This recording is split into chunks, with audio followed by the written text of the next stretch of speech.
Hoje nós estamos iniciando mais um episódio do nosso Podtech, Tá na Lei.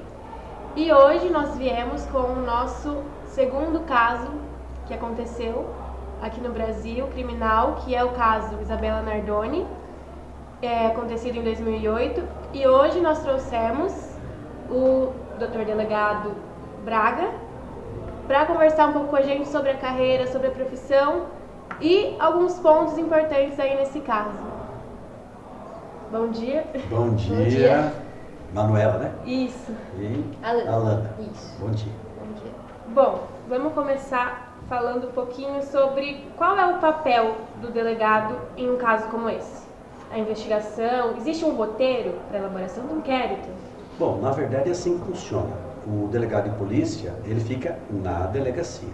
Nós temos no Brasil duas polícias, vamos dizer assim, né? A polícia preventiva, que é aquela polícia militar que usa farda, e temos a polícia repressiva, que também tem o nome de polícia judiciária, porque ela fornece dados para a justiça, que é que investiga. Então, para prevenir, para não acontecer um crime, a militar. Aconteceu, aí vem a polícia civil. A polícia civil, ela é dirigida por um delegado de polícia. Mas ela tem um setor nela, que hoje é independente, né, que é o Instituto de Criminalística, que faz toda a parte, porque nós temos assim, ó, toda vez que acontece um fato, existem duas coisas que tem que conseguir. Duas coisas, que é a prova ou elementos de prova da materialidade, quer dizer, material. E indícios de autoria. Por que indícios? Porque indício é um negócio que você tem que fazer um raciocínio, né? Uma análise, raciocínio. E geralmente, esses indícios de autoria vêm de testemunhas, é uma prova subjetiva, você conversa com as pessoas, entrevista, né? Tudo isso é formalizado num papel que chama-se inquérito. Esse inquérito policial, então, ali vai a materialidade. Normalmente, a materialidade o delegado não entende. Ele não entende de materialidade, né? Eu entendo de conversar com pessoas, entrevistar pessoas, né? Analisar o que as pessoas falam, né? A impressão que as pessoas tiveram de um fato. Agora, a materialidade, aí eu dependo de um técnico, uma pessoa que realmente me diga que aquilo aconteceu de forma material. Seria então o perito. Nós temos dois tipos de perícia, que é o perito do IC e o perito médico, porque nós temos crimes. Num crime existe também o resultado. O resultado também pode ser uma lesão corporal, uma morte. Então precisa de um médico legista para explicar isso aí. Agora, o local, o que tinha ali, como é que desenvolveram as coisas, né? Aí eu preciso de um perito do IC, Instituto Criminalístico, ele vai me dizer o que é. Certo? É assim. Então o delegado faz a investigação e faz um relatório do que ele entendeu. Ele tem um prazo, que é de 30 dias, e ele termina dentro de 30 dias, faz um relatório, quer dizer, um resumo do que foi apurado e manda para o juiz. O promotor e o juiz então vão seguir, se vai ter processo, vai depender disso. Qual que seria a diferença do delegado de polícia para polícia federal?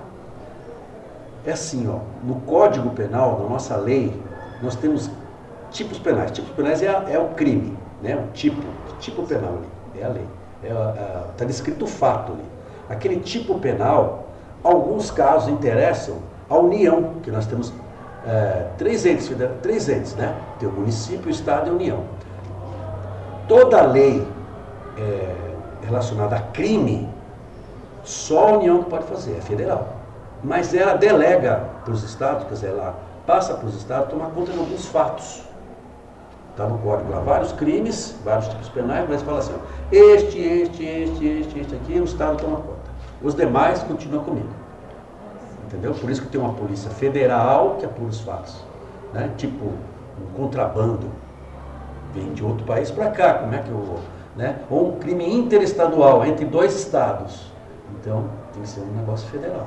Então, são diversos crimes. Agora, dentro do estado, normalmente a maioria dos crimes, dos tipos penais, são de competência do delegado restaurador. Certo. Quando a gente está estudando direito penal também, tem várias terminologias que são um pouco parecidas. Daí, como o senhor estava falando de prova, qual que é a diferença assim, de prova e indício? Então, a prova, na verdade, ela só vai se caracterizar, vamos dizer assim, foi o que eu falei assim, inicialmente o delegado procura elementos de prova e indícios de autoria. O que é indícios? Indícios é aquele negócio que você vai conversando com uma pessoa, e conversando com outra, ouvindo uma testemunha, ouvindo o réu, ouvindo a vítima, e eles expõem para o delegado o que eles acham que aconteceu, o que eles viram, ou ouviram, tem circunstância e tem presencial. Então eles acham. Disto o delegado, então, pega a lei, está lá. Quem que é o autor? Bom, eu não posso dizer que é o autor de um crime. Então eu vou falar assim, há indícios, pelo que eu ouvi, pelo que eu raciocinei, ouvindo todo mundo, então eu peguei todos esses indícios, né, de que o autor é B. Pronto. Materialidade. Materialidade é um fato que aconteceu, uma coisa que aconteceu no âmbito assim, natural, né? Morte. Então não há indícios que uma pessoa morreu. Ou morreu ou não morreu. Então o legista vai me dar um laudo dizendo que está morto. Tá? Mas eu vou dizer, tem materialidade? Ainda não. Eu vou falar que na polícia há elementos. Né? Porque quem vai julgar é que vai dizer se tem prova realmente ou se tem autoria. Então se é material, é autoria. É o juiz que vai dizer isso. Porque pela Constituição Federal todos são inocentes até condenação transitada em julgado. Então se eu falar que ele é autor de um crime, eu estou praticando uma calúnia. Ele não foi condenado ainda. Né? Só ao final que o juiz, numa sentença, vai dizer. Então o delegado ele procura indícios, quer dizer, da autoria, ele vê aquilo ali, pelo que nem vocês estão conversando comigo aqui, é uma conversa, e põe no papel. E elementos de prova, aí geralmente esses elementos de prova eu faço com o Instituto Criminalística ou com o IML. Certo. E como que funciona o processo quando precisa prender um indivíduo para obter provas? Bom, aí nós temos duas situações assim, da questão de privar a liberdade de alguém. Primeiro, se todos são inocentes, até condenação transitada e julgado, não devia ninguém ser preso, não poderia ninguém ser preso antes de ter uma condenação transitada e julgado. Ué, como é que tem um flagrante? Como é que tem uma prisão preventiva? Né? É porque é o seguinte, o flagrante, a própria lei diz o seguinte, alguns crimes são tão graves que se você pegar essa pessoa no flagrante, quer dizer, se ela fazendo, ou acabou de fazer, ou encontrando logo depois as circunstâncias que demonstram que ela foi a autora, né, esse crime é tão grave, né, tem uma graduação no código, eu posso prender em flagrante. Então eu vou lá, a polícia militar geralmente traz na delegacia, eu faço uma papelada, tipo de uma ata, que é o inquérito, que é o auto em flagrante, e já comunico o juiz. E o juiz marca uma audiência de custódia, que tem uma convenção, Pacto São José da Costa Rica, que o Brasil assinou, em que ninguém pode ser preso sem passar antes por uma audiência do juiz. Então, audiência de custódia. Aí o juiz conversa com a pessoa lá e mantém a prisão que eu decretei. Ou ele relaxa. Então esse é o primeiro caso. O segundo caso é a prisão preventiva. Olha, o crime é grave. Só que eu estou apurando, eu sou delegado, estou investigando. Está naquela papelada, naqueles meus 30 dias. Nisso, você praticou um crime, né? E ela é testemunha. A Manuela praticou um crime e a Lana, né, é testemunha. Aí eu marquei para ouvir a Lana daqui uns dias. Eu não ouvi ela ainda. Estou no inquérito, não foi flagrante. Aí você vai procurar e falar o seguinte, se você for lá e falar, eu vou te dar um pau, hein? Vou pegar você, hein? Então você está constrangendo ela, né? Ameaçando ela. Aí você chega para mim e fala, olha, não vou poder falar nada. Opa! Então está tendo ela está prejudicando a investigação. Aí eu faço um pedido para o juiz, né? Juiz, por favor, ó, ela está constrangendo a testemunha, né? Eu quero que ela seja presa enquanto a gente continua investigando. Aí o juiz decreta a prisão preventiva. Então o primeiro caso foi o flagrante e o segundo é preventivo. Agora, adentrando um pouco mais no caso da Nardoni, agora que a gente já conheceu um pouco mais a base dos temas. O Nardoni não é o doutor Danilo? O senhor também. Então, mas enfim, um pouco sobre as qualificadoras de homicídio, que a gente estava estudando um pouco. A gente sabe que o caso da Nardoni foi um homicídio triplamente qualificado, que teve um meio cruel, a impossibilidade de defesa e a ocultação de outro crime. Mas existe também a outra qualificadora, que é o motivo fútil. E por que no caso da Nardoni não entrou o motivo fútil, não entrou essa qualificadora? A questão da condenação, como eu falei, é em juízo. No caso da Nardoni, tem uma outra diferença também. Quando é crime contra a vida, não é o juiz que julga, é o tribunal do júri. Tá? O tribunal do júri, então, são 7 pessoas do povo que vão julgar. O juiz vai só fazer a sentença. Elaborar a sentença de acordo com a decisão deles. Porque ele não fez direito, ele não entende. Então o que vai acontecer? O promotor vai apresentar a acusação e vai descrever todas as qualificadoras que ele acha que incidiu no crime. Motivo fútil, dificultou ou impossibilitou a defesa da vítima, né, ocultação de outro crime e assim por diante. E o júri vai dizer qual dessas qualificadoras o júri aceita. Entendeu? Por outro lado, a defesa vai brigar pela absolvição. E se acaso não conseguir a absolvição, ele vai brigar para que essas qualificadoras sejam derrubadas.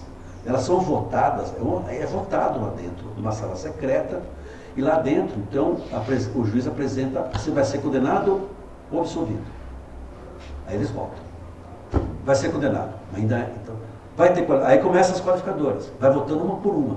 Então, no caso, não foi aplicado o motivo fútil por causa que o júri que julgou o caso entendeu que não era caso de motivo fútil. Embora a acusação entendia que era caso, e a defesa entendia até que nem era caso.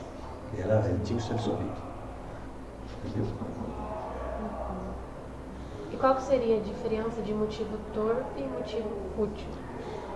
Torpe seria assim, ó. Você recebeu para aquilo. E fútil, o que é isso? Balança o ombro assim, é fútil. Não faz. É fútil, não tem motivo. Não é uma coisa assim que seria motivo. Né? Uma pessoa vem me atacar para me matar, eu me defendo, legítima defesa. Sim. Eu mato ele, mas é legítima defesa. Né? Tem um motivo.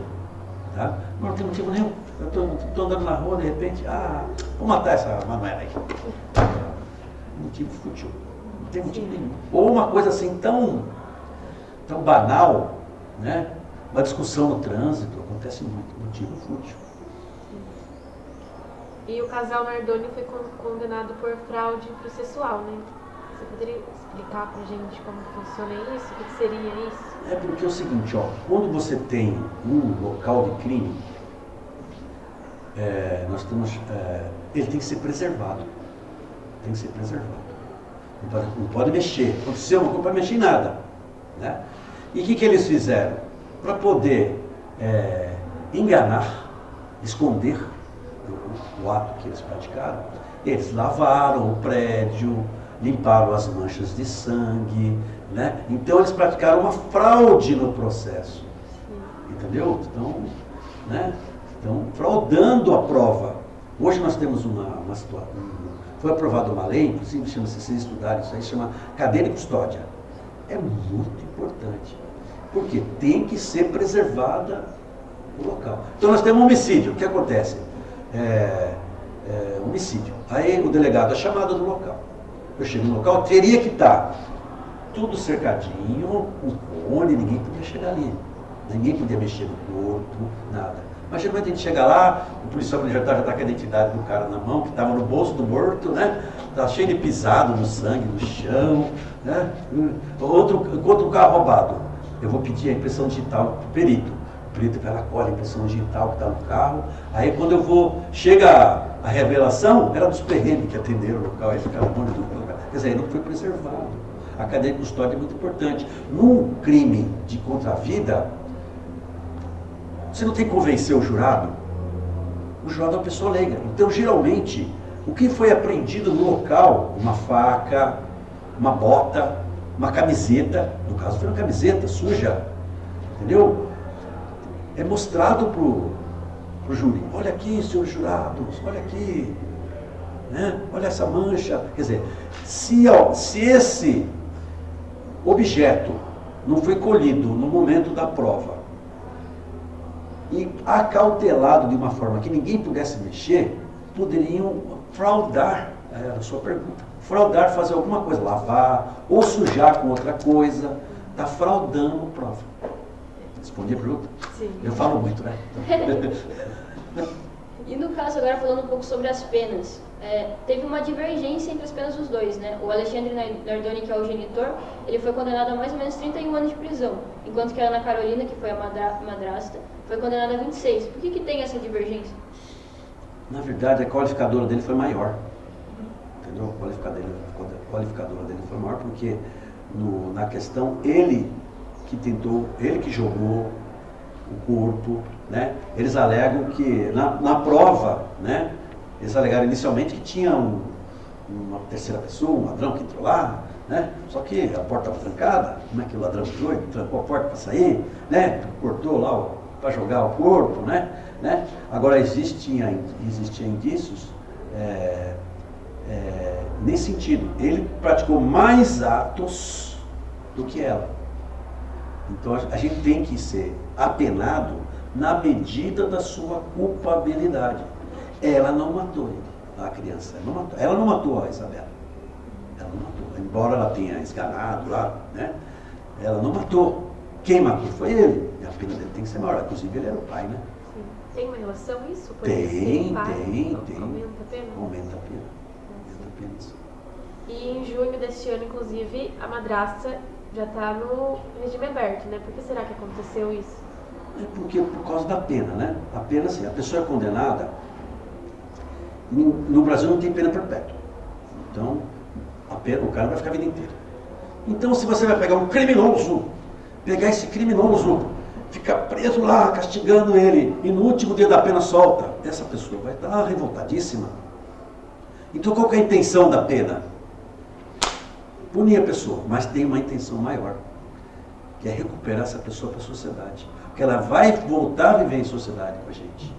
Vai voltar a viver em sociedade. Então, por isso que a pena ela tem que ser progressiva, do modo que, de acordo com a pessoa vai melhorando, eles vão ter uma técnica lá, que se cumpre tanto tempo, um terço, 2 terços, depende do tipo da pena, né?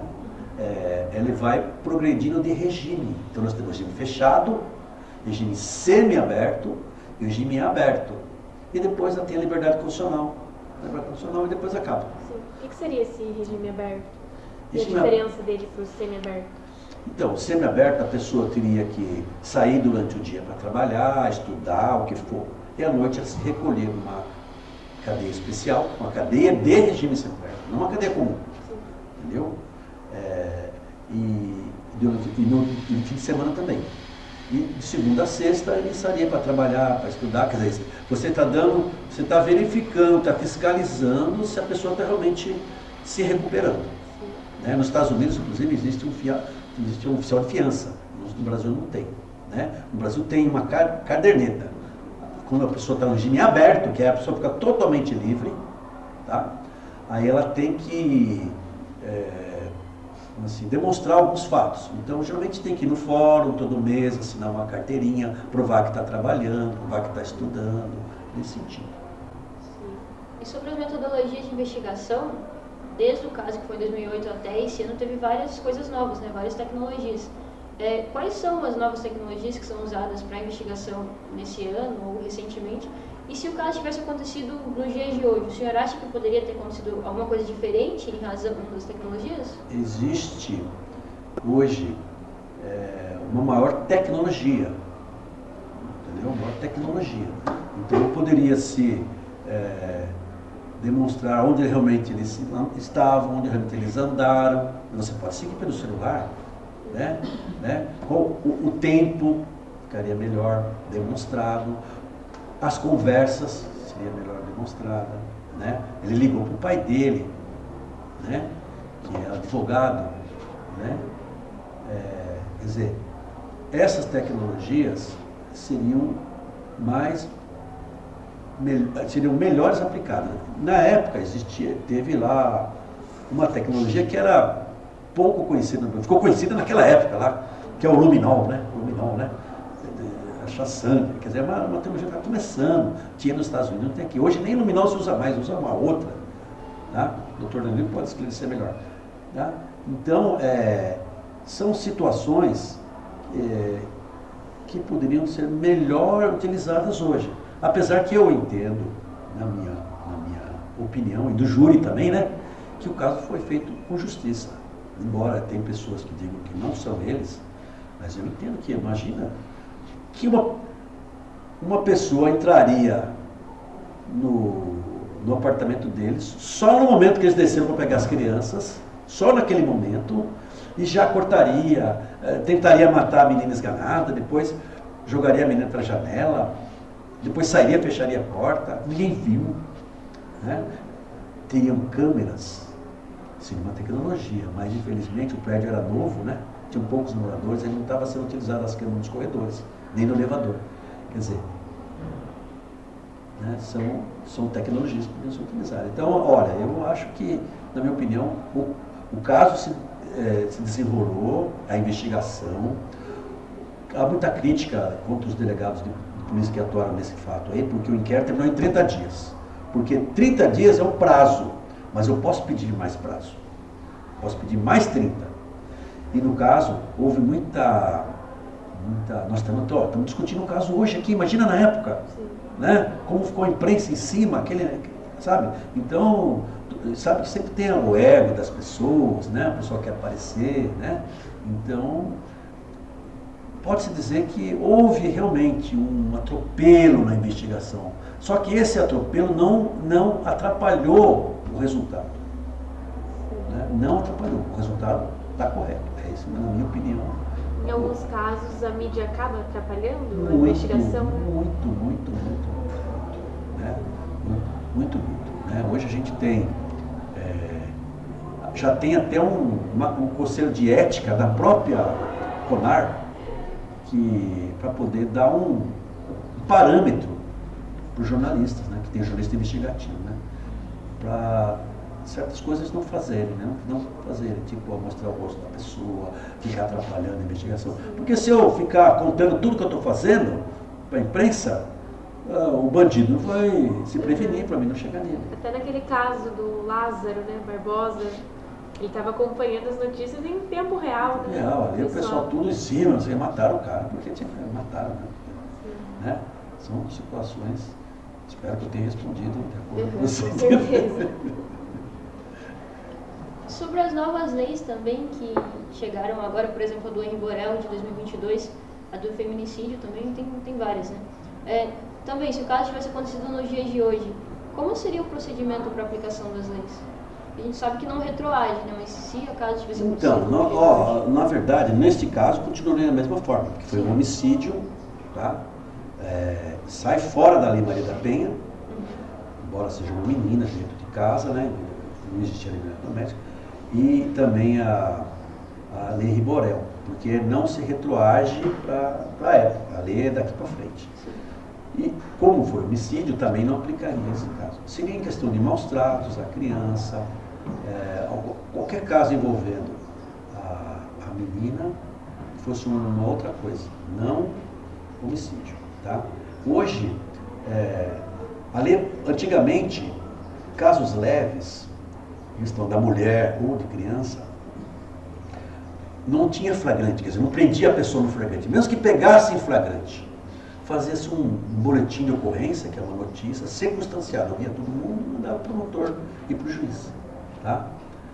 Mesmo da mulher, o cara agredia a mulher, ameaçava, aí ia na delegacia, fazia um beozão, aí ele saía por parte e a mulher sempre era outra. Né? Ele completava o que ele começou, né? Matava a mulher. Né? Então, aí mudou a lei o seguinte, ó, Lei Maria da Penha foi criada para isso. Não tem fiança. Se é pego em flagrante, fica preso no flagrante. Foi aquela Constituição que eu falei a você, pegou em flagrante, fica preso, vai para o juiz para ele manter a prisão. Mas na delegacia, fica preso. E a questão do Estatuto da Criança e Adolescente também tinha, quando a criança era vítima, até esse ano, é uma lei deste ano, que mandou aplicar o mesmo critério da Lei Maria da Penha para as crianças. Então, qualquer fato envolvendo uma criança como vítima, não tem mais fiança. Até este ano tinha, podia responder em liberdade, agora não, fica preso.